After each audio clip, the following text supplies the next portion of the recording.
गुरु तुम हो ज्ञानी ज्ञान के दाता, मुनि गुरुवर को करके प्रणाम गाऊं मैं, ध्याऊं मैं सुबह शाम। पुलक सागर एक नाम एक नाम।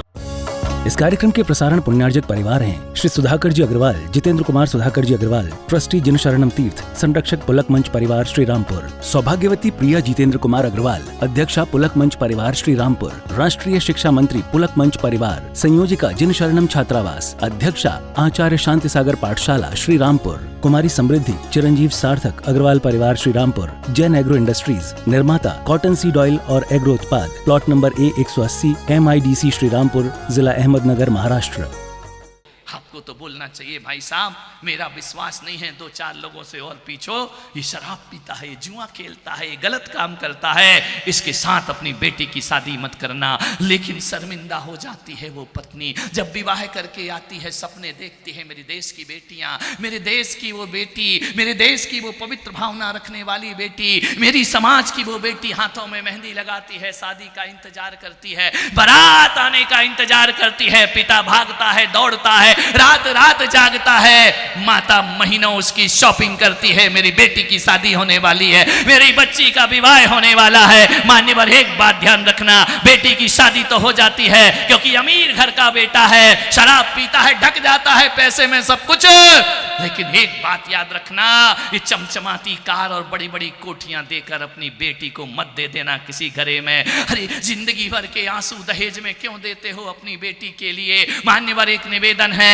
शादी कर दी वो बेटी ससुराल जाती है, पहली ही रात घूंघट उठता है, पति के जिससे शादी हुई उसके मुंह से शराब की दुर्गंध आती है।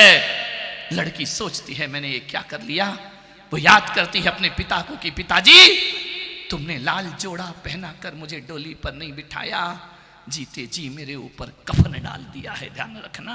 बोल बेटी सोचती है क्या दिया तुमने मुझे, अंतहीन आंसू, वेदनाएं, अपमान। पूरी रात उसकी आंखों के आंसुओं में बीता करती है। मेरे भाई आपसे निवेदन है, शराबियों को अपनी बेटी कभी मत दीजिए, ध्यान रखना है। एक निवेदन, एक आग्रह, उसके अरमानों का गला घोंट दिया, उसके मांग में सिंदूर की जगह तुमने अरमानों का खून भर दिया। अमीर घर देखते हो ना, मत देखो अमीर घर। मैं कहता हूं एक चरित्रवान अच्छा लड़का हजार हजार चरित्रहीन लड़कों से बहुत अच्छा हुआ करता है। मान्यवर दाल रोटी खिलाएगा लेकिन सुख से रखेगा तुम्हारी बेटी को। ये डाइनिंग टेबल पर 56 भोग रख के बेटियों की आंख में आंसू मत दीजिए, ध्यान रखना। कितना भी स्वादिष्ट भोजन बना रहे लेकिन बेटी को पता चलता है मेरा पति शराब पीता है, एक भी व्यंजन उसे स्वाद नहीं देते हैं, उसका घर उसे काटने को दौड़ा करता है, उस घर में जाना नहीं चाहती है, प्रवेश नहीं करना चाहती है। लेकिन समाज के ऐसे माहौल हैं, छोड़ के आए तो बेटी परेशान होती है, साथ रहे तो बेटी परेशान हुआ करती है। मेरा लड़की के पिताओं से निवेदन है, बड़ी विनम्रता पूर्वक, गरीब की झोपड़ी में दे दो। राजा जनक ने भी राम के घर बेटी दी, लेकिन वह 14 वर्ष जंगल में भी पति उसके व्यसन नहीं करते थे। श्री राम एक आदर्श और चरित्रवान पुरुष थे, जंगल भी वो महलों जैसा गुजार दिया करती है, ध्यान रखना है। क्या होगा इन संसाधनों का, क्या होगा चमचमाती कारों का, क्या होगा इतने बड़े बड़े आलीशान मकानों का? ये कोठियां सुख नहीं देती मेरे भाई। अपनी बेटी को सामान नहीं, सुख की तलाश करो जहां वो सुख से जीवन जी सके। लाड़ प्यार में पाली बेटी, नाजों से पाली बेटी, किसी और के कहने से शराबी के हाथ में बेच दी अपनी बेटी, तुमने ध्यान रखना। मान्यवर एक बात बताओ, मैं महिलाओं से पूछना चाहता हूं, तुम्हें धन दौलत चाहिए, तुम्हें रुपया पैसा चाहिए सुख पाने के लिए, या चरित्रवान पति चाहिए? बोलिए। आपसे मेरा निवेदन है, जोर से आवाज निकालिए, ध्यान रखिए। कैसा लड़का चाहिए? धन दौलत रुपया पैसे वाला, या गरीब हो चटनी रोटी खिला दे लेकिन प्यार से तुम्हें बात करे और सम्मान दे? ऐसे पति की चाहत ये नारी रखा करती है, ध्यान रखना है। मान्यवर शराबी की बीवी बनने में कौन सा सम्मान होता है, कौन सा बहुमान होता है।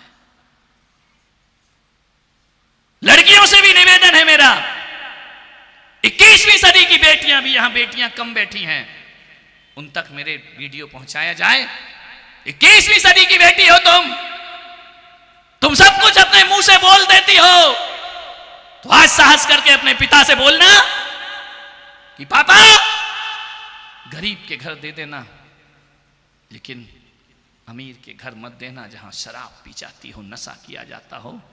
पापा मैं बिना विवाह की जिंदगी गुजार सकती हूं, लेकिन ऐसे आदमी के साथ अपनी जिंदगी नहीं गुजार सकती हूं। क्या देता है एक नशा करने वाला?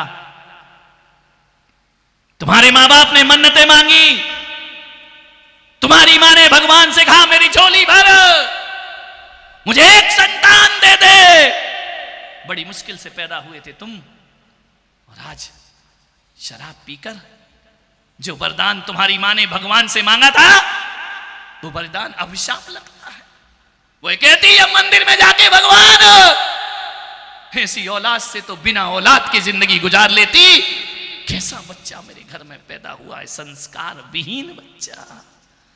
एक मां की आंखों में आंसू दिए हैं तुमने, एक पत्नी की जिंदगी उजाड़ी है शराबियों तुमने, नशे करने वालों। मैं आपसे कह रहा हूं, तुम्हारा बाप वो बाप था कि सारे समाज के फैसले करता था।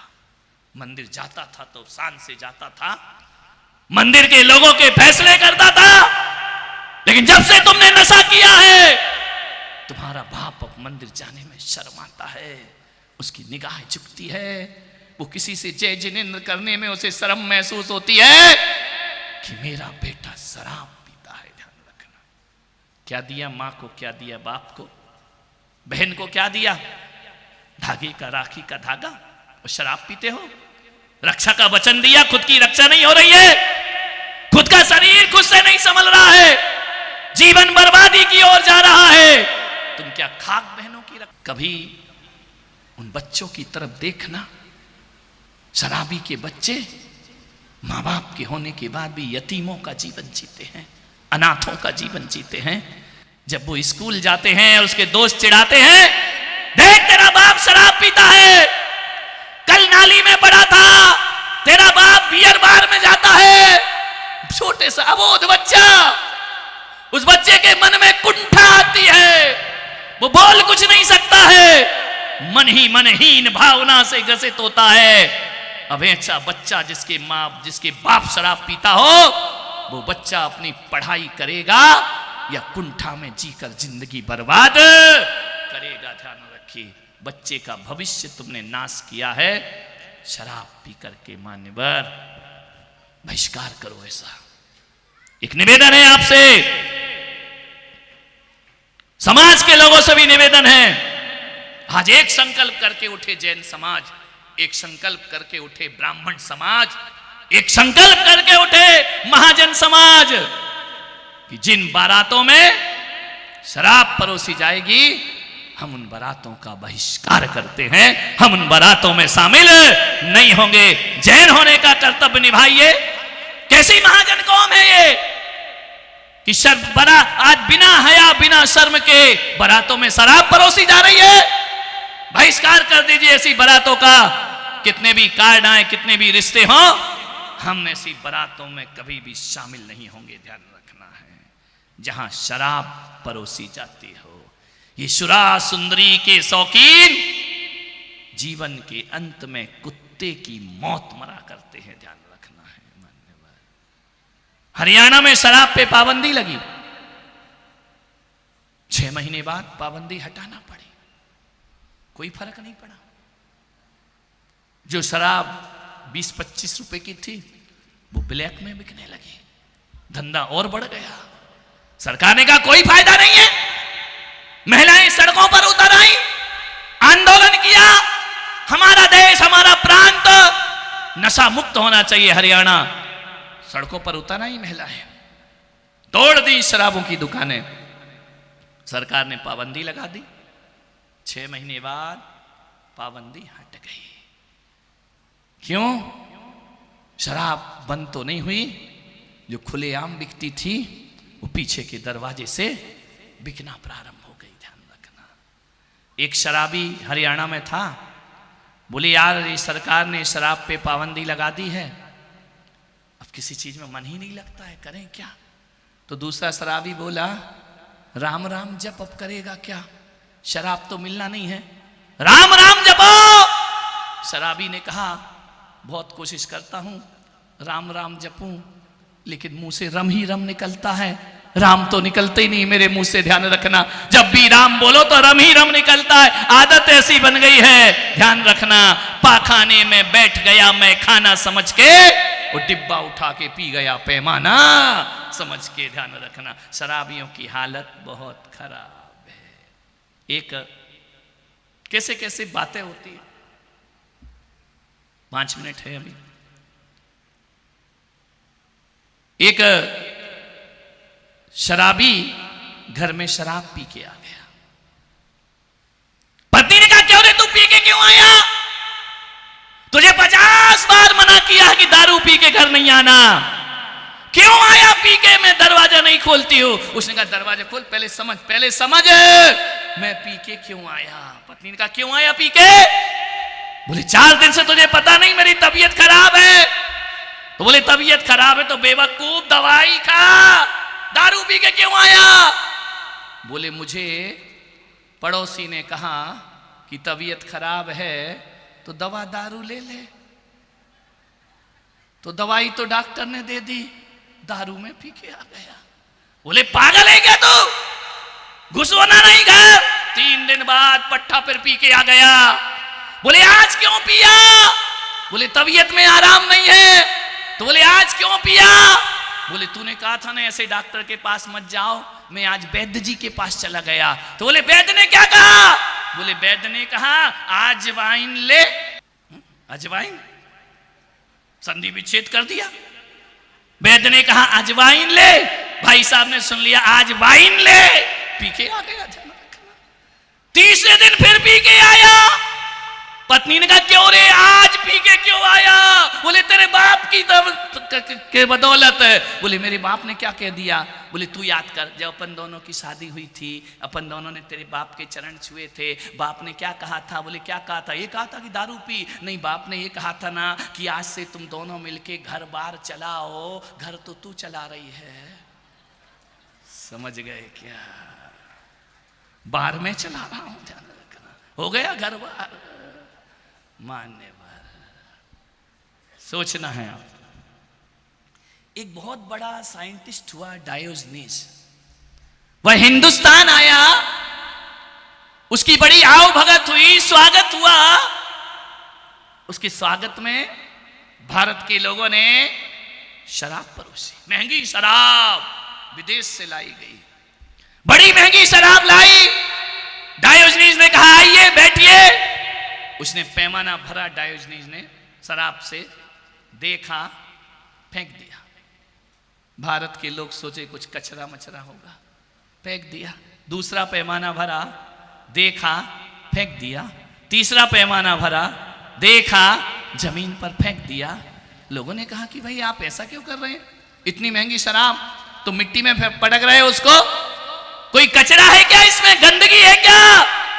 डायोजनीस ने कहा कि पागल तू पूछता है गंदगी है क्या, मैं देख रहा हूं इसमें अच्छाई क्या है, और तू देख रहा कि गंदगी क्या है। बोले फिर आपको नहीं पीना तो मत पियो, उदयपुर में और भी हैं पीने वाले, उनको दे देंगे, लेकिन जमीन में क्यों डाल रहे हो, फेंक क्यों रहे हो। डायोजनीस ने बहुत अच्छी बात कही कि यदि मैंने इसे मिट्टी में नहीं मिलाया तो शराब एक दिन तुम्हारे पूरे भारत को मिट्टी में मिला देगी, इसलिए मैं इसे मिट्टी में मिला रहा हूं। शराब बहुत खराब है, मान्य। एक समय हो गया है, अंतिम बात कह के समाप्त करता हूं। एक संत ने शराब पे बहुत अच्छा प्रवचन किया, इतना बढ़िया, लोगों में इतना जोश आया कि यार आज ही बोतलें तोड़ के फेंक देंगे, कोई पाउच नहीं रहेगा हमारे यहां। लेकिन जैसे ही प्रवचन के बाद देखा पंडाल के बाहर एक शराबी कीचड़ में डला है। लोगों ने कहा यार आज ही प्रवचन हुआ और ये कमबख्त आज आके यहां दारू पी के लेटा है, पता करो ये कौन है, उठाओ इसे। पुलिस वालों से कहा हटाओ इस शराबी को, आज शराब पे प्रवचन हुआ है। पुलिस ने कहा पता करो। पता किया तो शराबी कोई और नहीं, वो संत का ही भाई था। लोगों ने कहा यार बाबा जी, पंचायत पहुंच गई, कमेटी कमरे में। बोले महाराज सारी दुनिया को सुधार रहे हो, अपना सगा भाई नहीं सुधर रहा तुमसे, ये अच्छा नहीं लगता है, इसे हटाओ यहां से। संत ने कहा क्या हुआ? बोले आपका भाई दारू पी के पड़ा। तो संत ने कहा पड़ा रहने दो, क्या दिक्कत है। बोले आप दुनिया को तो प्रवचन दे रहे हो, अपने भाई को सुधार नहीं पाए, ये नहीं चलेगा, हमारी इज्जत का सवाल है, समाज की सवाल है। संत ने कहा कोई बात नहीं, पड़ा रहने दो उसको। दूसरे दिन फिर आके दारू पी के पड़ा है। संत के पास पंच पहुंचे, कान में जाकर जैसे विनोद मेरे कान में कुछ बोल जाता है, बोल गए कि आज भी डला है, आज भी डला है, देखो उसको हटाओ हटाओ। संत ने कहा यार तुम क्यों पीछे पड़े हो, डला है तो डला रहने दो। अरे बोले अच्छा नहीं लगता है, इतना मार्मिक प्रवचन करते और भाई शराब पी के डला है। संत ने कहा तो क्या हुआ? बोले समाज को जवाब दो। संत ने कहा मैं जवाब देता हूं। संत ने कहा देखो पंडाल के बाहर एक शराबी पड़ा है, पब्लिक ने कहा आपका भाई है, किसे सुधार रहे हो? संत ने कहा मालूम है मेरा भाई है, लेकिन जो काम मैं कर रहा हूं वही काम वो कर रहा है। तो लोगों ने कहा बाबा जी तुम भी लेते हो क्या? बोले नहीं मैं लेता नहीं हूं, लेकिन जो काम मेरा है वही काम उसका है। फर्क इतना है कि मैं लोगों को बता बता के सुधारता हूं, वो लोगों को दिखा दिखा के सुधारता है। ध्यान रखना, मैं थ्योरी बोलता हूं, वो प्रैक्टिकल है। इसके बाद भी उदयपुर वाले नहीं सुधरो। वो बताता है कि शराब पीने के बाद ये दशा होती है, और मैं केवल शब्दों में बोलता हूं, वो प्रैक्टिकल दिखाता है। अरे प्रैक्टिकल और शब्द दोनों मिल जाएं तो पूरे हिंदुस्तान को सुधर जाना चाहिए अपने जीवन में। ध्यान रखिए। इस कार्यक्रम के प्रसारण पुण्यार्जक परिवार हैं श्री सुधाकर जी अग्रवाल, जितेंद्र कुमार सुधाकर जी अग्रवाल, ट्रस्टी जिन शरणम तीर्थ, संरक्षक पुलक मंच परिवार श्री रामपुर, सौभाग्यवती प्रिया जितेंद्र कुमार अग्रवाल, अध्यक्षा पुलक मंच परिवार श्री रामपुर, राष्ट्रीय शिक्षा मंत्री पुलक मंच परिवार, संयोजिका जिन शरणम छात्रावास, अध्यक्षा आचार्य शांति सागर पाठशाला श्री रामपुर, कुमारी समृद्धि चिरंजीव सार्थक अग्रवाल परिवार श्री रामपुर, जैन एग्रो इंडस्ट्रीज, निर्माता कॉटन सीड ऑयल और एग्रो उत्पाद, plot number A180 MIDC Shri Rampur, जिला अहमदनगर, महाराष्ट्र। गुरु तुम हो ज्ञानी, ज्ञान के दाता, मुनि गुरुवर